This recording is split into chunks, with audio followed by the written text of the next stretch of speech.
Something to understand when it comes to getting cleared by your doc and the importance or relevance that that has in terms of your actual return to sport is that a doc is generally going to clear you with a couple simple tests, and then they're also going to clear you based on a certain timeline. And so I've had experiences where doctors have cleared athletes when, in some cases where like in our actual training, they're not at the point where I would consider them ready to go back into the sport, and then they've also cleared them. They also have refused to clear them or won't clear them when everything that we're doing in the training indicates that they would be able and ready to go. And it's not like there's different doctors that have different processes for things, right?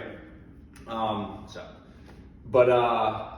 point is like we want to be able to bring context into this, because it's not just all doctors are bad. It's not all doctors are good. It's not that if you get cleared in all cases you're good to go. And it's not that if you get cleared, or if you don't get cleared in all cases, then you're not ready to go. It's about understanding what does it actually mean to clear you to be able to be ready to return to your sport. And the actual, like, what does that actually mean? If we take away the doctor clearing you yes or no, like, what does it actually mean to get cleared to go back into your sport? And so for me, what that means is very simple. We actually want you to be able and to be ready to go back into your sport, right?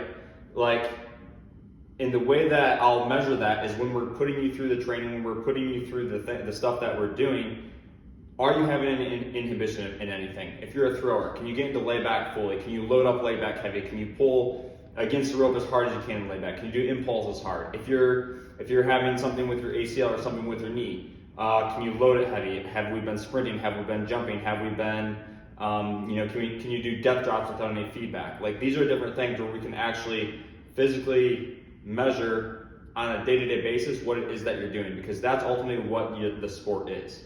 The sport isn't in a doctor's office where someone's saying yes or no, you can or you can't. The sport is you actually going out and physically performing. So the way that I start all rehabs or all training for someone that's had a surgery, an injury, whatever, is like we at the end of this, like from the start, at the end of this, see what it is, feel what it is that. How do you want your body to be when you go back in your sport? What do you want that to be like? How do you want to feel? How do you want to perform?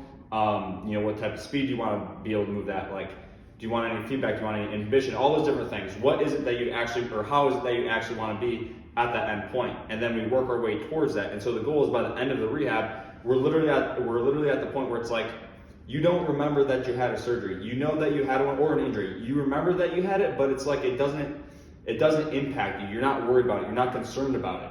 Because if you're still worried or concerned about it, then that is going to impact our return to play. We want to get you to the point where you no longer concerned about it, to the point where honestly, like, doesn't really care, or you don't really care, it doesn't really matter who clears you or who doesn't clear you, because you can actually physically feel in your own body, in your own self, what it is that you're ready to do. And you're not looking for some external source to say yes or no, you're good to go or you're not.